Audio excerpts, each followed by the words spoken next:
Hello. जी नमस्कार sir. नमस्कार नमस्कार।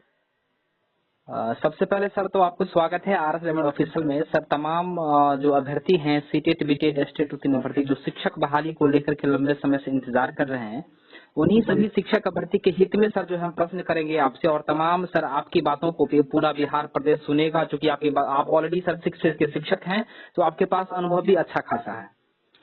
जी जी। तो सर सवाल यही है कि वर्तमान की परिस्थिति को सर देखते हुए हम लोग सारी चीजों को बात करेंगे, चाहे स्टेट का मुद्दा हो, 6 फेज में जो अभ्यर्थी छूट गए थे उनके लिए भी बात करेंगे, और 7th फेज में जो अभ्यर्थी भाग लेने वाले हैं उनके लिए भी बात करेंगे। और वर्तमान में सर एसटीईटी कॉमर्स का जो नोटिफिकेशन आ गया है उसमें सिर्फ कॉमर्स वाले को आवेदन का मौका मिला है और साइंस आर्ट को नहीं मिला है, इसके ऊपर बात करेंगे। और उसके बाद सर सीटों की संख्या यानी प्राइमरी में कितना आने वाला है 7th फेज में, उसके बाद माध्यमिक उच्च माध्यमिक में कितनी आएगी, इसके ऊपर बात करेंगे। तो पहला सवाल सर यही होगा सर, आपका जो सिलेक्शन हुआ था तो सर आपका मेधांक सर कितना था? मेरा मेधांक 64 पॉइंट। जी तो सर आपका सिलेक्शन सर जी ईबीसी कैटेगरी से था। जी जी जी और सबसे अंतिम चरण में जी जाकर जब छठे चरण का वो नगर निकाय वाला जब वो हुआ था, नगर वाला ये काउंसिलिंग जी जी 26 अगस्त को, उसमें मेरा सिलेक्शन हुआ। उससे पहले मेरा संघर्ष ही कर रहा था, काफी संघर्ष किया और उसके बाद मेरा सिलेक्शन हुआ, जो कि उसको जिला मुख्यालय बनाया गया, वहाँ पे मेरा सिलेक्शन हुआ। काउंसिलिंग हुई थी वहाँ पे।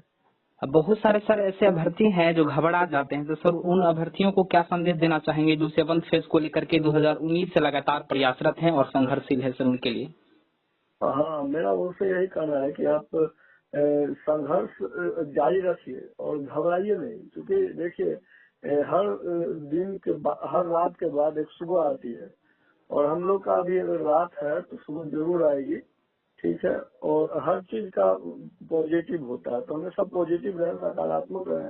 सकारात्मक अगर रहेंगे तो सकारात्मक ऊर्जा हमारे पास रहेगी, तो वो उसका सदुपयोग करके हम अपने जो लक्ष्य है वो अपने लक्ष्य में सफलता जरूर हासिल करेंगे। जी जी बिल्कुल बिल्कुल सर, आपको सर बहुत अच्छा जवाब सर आपका। नंबर 3 वाला सर प्रश्न आपसे होगा सर कि 6 फेज और 7th फेज में सर क्या डिफरेंस आपको देखने को लग रहा है सर? 6 फेज की जो बहाली का प्रक्रिया था वो, और 7th फेज का जो बहाली का प्रक्रिया होने वाला है वो, तो सर इस दोनों में सर क्या अंतर आपको लग रहा है, कौन सा बेहतर होने वाला है? देखिए 6 फेज में प्रक्रिया कुछ थी, मतलब जो मुझे ऐसा लगा है वो थोड़ा सा तरीका गलत था 6 फेज में।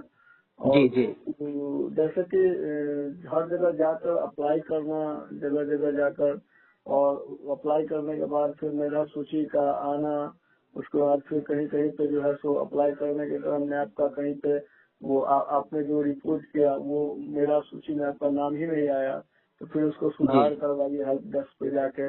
ये सारा चीज जो था सो थोड़ा सा अजीब सा था, क्योंकि बहुत सारे पंचायत ऐसे थे जहाँ हम लोग नहीं जानते थे कि पंचायत कहाँ है, पंचायत भवन कहाँ है। पंचायत भवन ढूंढना पड़ता था, फिर पंचायत भवन ढूंढने के बाद ये पता करना पड़ता था कि कहाँ पे उसका आवेदन लिया जा रहा है। फिर उस आवेदन देने के लिए, मान के चलिए हम लोग दरभंगा से बिलोंग करते हैं, तो यहाँ पे दरभंगा का कुछ क्षेत्र ऐसा है जो कि बाढ़ ग्रसित इलाका है, तो इस इलाका में पंचायत भवन का हाल बहुत ही खस्ता हाल था, जिसकी वजह से पता भी नहीं चलता था कि ये पंचायत भवन ही है, क्योंकि बाढ़ के कारण वहाँ का जो भवन वगैरह जो है वो अच्छी अवस्था में नहीं रहते थे, खराब हो चुके होते थे। जी जी जी बिल्कुल। तो जैसे आपको मैं बता दूं, जैसे किरतपुर हो गया, किरतपुर ब्लॉक हो गया, कुशेश्वर स्थान हो गया, और का भी कुछ क्षेत्र को मान ले, या फिर टारडी ब्लॉक का कुछ क्षेत्र को मान ले, तो ये सब क्षेत्र कुछ ऐसे क्षेत्र हैं जहाँ पर जाकर लोगों को संघर्ष कर, मतलब यानी बहुत समस्या हुआ। जी जी जी, मतलब आवेदन करने से लेकर के नियुक्ति तक में सर जो है हमेशा समस्या ही समस्या देखने को मिला। वहाँ पे आवेदन पहुँचाने में पहले चूंकि आप आवेदन वहाँ कीजिएगा तभी आपका वहाँ पे काउंसलिंग में आपका नाम जा सकता है। तो 7th फेज वाले अभ्यर्थी में सर, 7th फेज वाले अभ्यर्थी को बेनिफिट क्या मिलने वाला 6 फेज की तुलना में सर? हाँ, ये चीजें मतलब सरकार ऐसा आश्वासन दे रही है, उस चीजों को ध्यान में रखते हुए जो असुविधा हुई थी 6 फेज में, इसको हटाते हुए वो ऐसा कर रही है कि सुधार करते हुए इसमें 7th फेज में आपको ऑनलाइन आवेदन करने का जो है अवसर दिया जाएगा। वो ऑनलाइन आप अपने घर पे बैठे हुए, आपको कहीं जाने की जरूरत नहीं है। जी आप जी अपने बिल्कुल। चिन्हित जगह जो है वहाँ पे आप आवेदन कर सकते हैं। तो सर ऑनलाइन डोमिसाइल सेंट्रलाइज ये सारी प्रक्रियाएं की सर जो बात की जा रही है, और खास करके नियमावली 2022 एक बार सर लीकेज भी हुआ था पीडीएफ शायद सर आपने भी देखा होगा, तो क्या लग रहा है सर नियमावली 2022 सही में लागू हो जाएगा क्या 7 फेज में?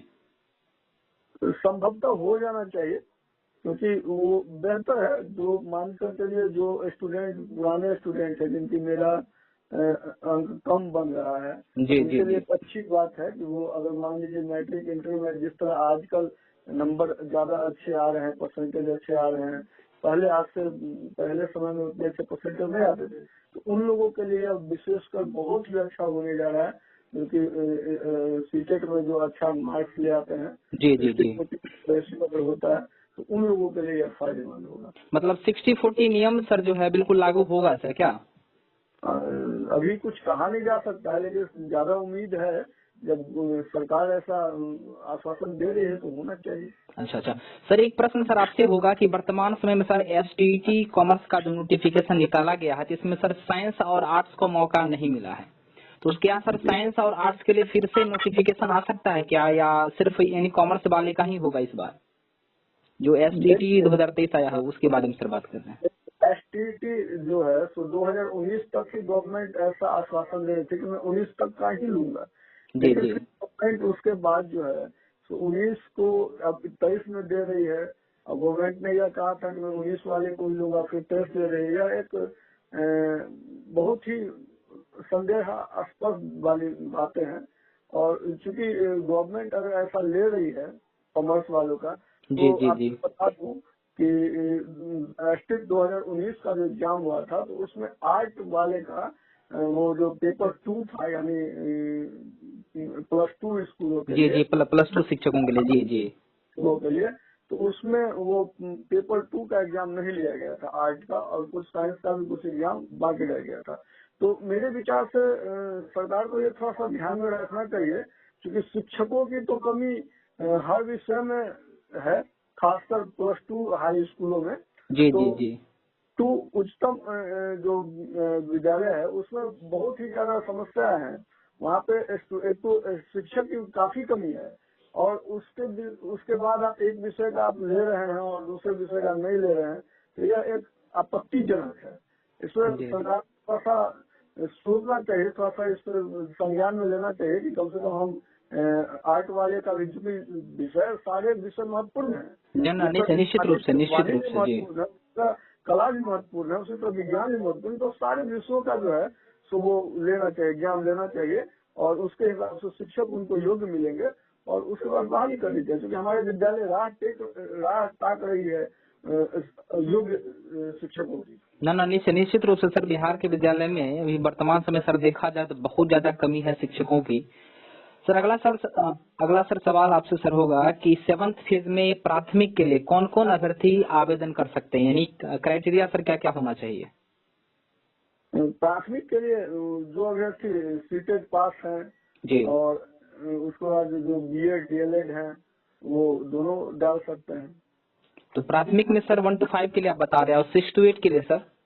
6 to 8 के लिए भी सीटेट पास होना यही क्राइटेरिया है। 1 to 5 मतलब जो है वही 6 to 8 के लिए भी होना चाहिए।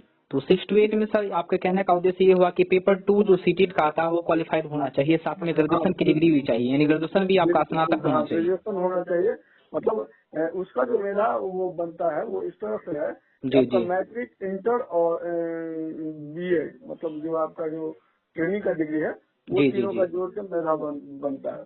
ठीक है, वो 1 to 5 के लिए।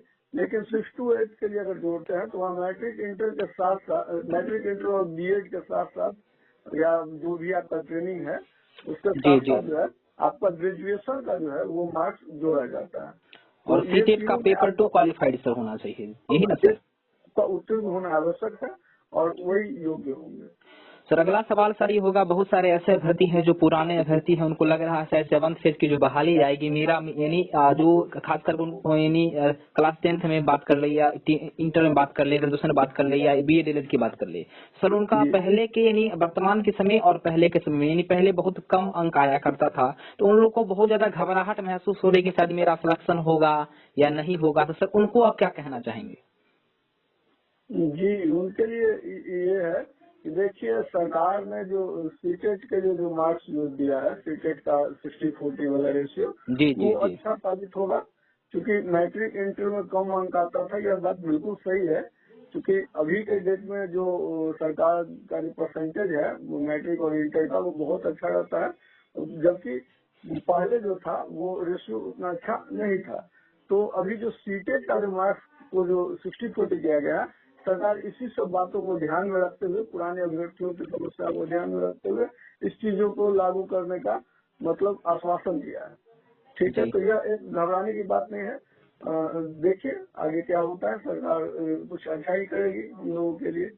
तो आपका कहने का सर उद्देश्य ये हुआ कि 60-40 नियम अगर लागू हो जाता है तो पुराने अभ्यर्थी को बेनिफिट मिल जाएगा, क्योंकि सीटेट में उनका ज्यादा मार्क्स होगा, तो मैट्रिक इंटर में अगर कम भी हो, ग्रेजुएशन में कम भी हो, तो कोई ज्यादा प्रभाव पड़ने वाला नहीं, क्या सर? जी, बहुत सारे अभ्यर्थी ऐसे होते हैं जो मैट्रिक इंटर में उतना अच्छा नहीं कर पाते हैं, लेकिन बीएड में आने के बाद वो सब परिपक्व हो जाते हैं। निश्चित रूप से जी। ट्रेनिंग में परिपक्वता उनकी दिखती है और वो उनके नंबरों में आती है, और उसके बाद वो जब सीटेट का एग्जाम देते हैं तो वो पूर्ण परिपक्व होते हैं। निश्चित रूप से पूरी योग्यताएं आ जाती हैं, वो सारी चीजें आ जाती है जो एक शिक्षक में होना चाहिए। अगर वो सारी क्राइटेरिया अगर वो पूरा कर लेते हैं तो मेरे विचार से उनको यह अच्छा मौका मतलब सरकार की तरफ से देना चाहिए 60-40 का रेशियो के हिसाब से, और ये बहुत ही अच्छा रहेगा। अगला सवाल सर होगा, बहुत ज्यादा महत्वपूर्ण सवाल है सर, सीटों की संख्या को लेकर के हम लोग बात करेंगे। तो सर सीटों की संख्या पेपर में और उसके बाद न्यूज वगैरह में कभी कभी प्राथमिक को लेकर के 1 लाख से ज्यादा पदों की चर्चा होती है, कहीं कहीं पे सर आप भी देखते होंगे 80,000 पदों की चर्चाएं होती है। तो सर प्राथमिक में आखिर कितना सीट आने का चांसेस है सर इस बार 7th फेज में? 1 to 8 के लिए सर बात कर रहे हैं, 1 to 8 का टोटल सीट सर कितना आने का चांस है इस बार? गवर्नमेंट तो 1 लाख से ऊपर की बात करती है, और मेरे हिसाब से उतनी की आवश्यकता भी है, क्योंकि हमारे स्कूलों में 1,94,000 शिक्षकों की बहाली होनी थी छठे चरण में, क्योंकि 94,000 शिक्षकों की जो बहाली थी उसमें 94,000 अहर्ता पूरा नहीं हो सकी। तो उसके लिए जो है तो उसमें काफी सीट बच गए हैं। तो वो एक तो शिक्षक अभ्यर्थियों की कमी मतलब रह गई, शिक्षक मिले नहीं उतने, और पहले से भी जो विद्यालय में रिक्त है सीट वो काफी है। तो वो सारे अगर जोड़ दिया जाए तो कम से कम 1 लाख अब बहाली तो 1 लाख सीटों की बहाली तो अवश्य होनी चाहिए, और यह सरकार इस चीज को ध्यान में रखती होगी कि हाँ इसकी बहाली करनी चाहिए, तभी विद्यालय में जो है तो शिक्षक और छात्र अनुपात जो है 30:1 का जो है वो हो पाएगा। नहीं तो फिर वो संभव नहीं दिखता है, वो सिर्फ बातों में रह जाएगी और धरातल पर वो चीज नहीं उतर पाएगी। तो आपके हिसाब से सर कम 1 लाख सीट आएगा ही आएगा क्या सर? हाँ बिल्कुल। चलिए, उसके बाद सर माध्यमिक उच्च माध्यमिक को लेकर सर बात करते हैं कुछ सर। +2 में कितना आएगा, और उसके बाद हाई स्कूल, +2 और हाई स्कूल मिलाकर सर कितना आने जा रहा है इस बार? अभी तक सरकार इस चीज को लेकर +2 में ज्यादा बहाली का मतलब सीट दिखा रही है जी, और हाई स्कूल में कम सीट दिखा रही है, जबकि हमें आवश्यकता है हाई स्कूल में भी उतना ही आवश्यकता है, +2 में तो आवश्यकता है ही, लेकिन हमें हाई स्कूल में भी कम से कम 30-40 हजार से ऊपर की आवश्यकता है सीटों की, और +2 में भी आवश्यकता है। तो गवर्नमेंट दोनों तरफ से सोच रही होगी कि हमें दोनों में लेना चाहिए, क्योंकि अगर हाई स्कूल की हम बहाली करते हैं अच्छी तरीके से तो +2 वाले जो टीचर हैं उनको फायदा होगा, उन्हें आगे मतलब अध्ययन कराने में।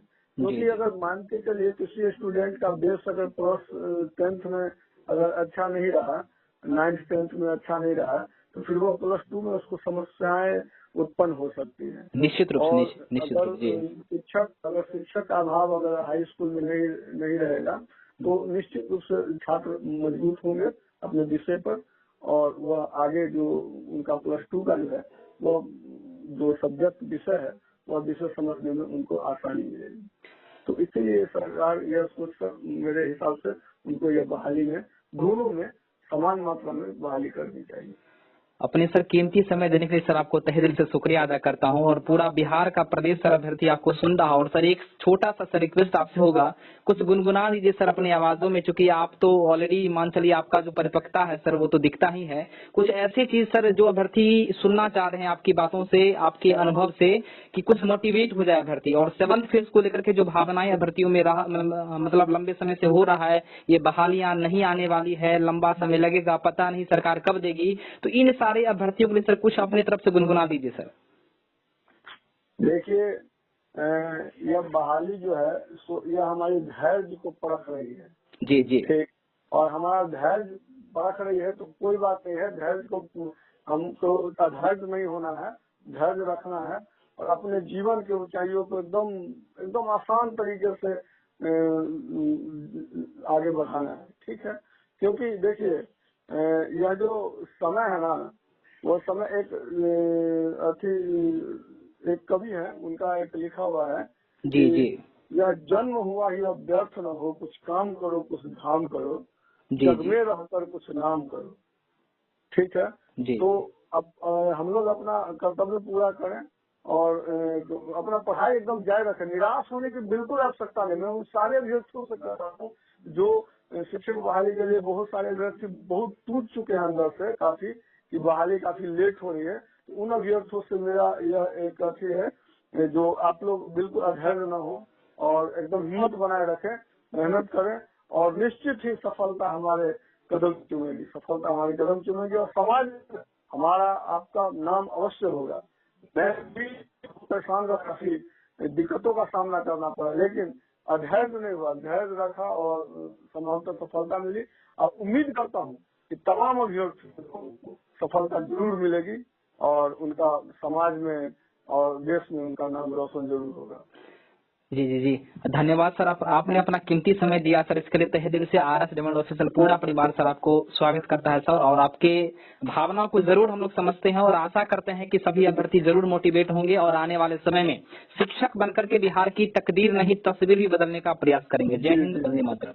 मैं भी आपके चैनल को बहुत बहुत धन्यवाद देना चाहता हूँ जो आपने मुझे इस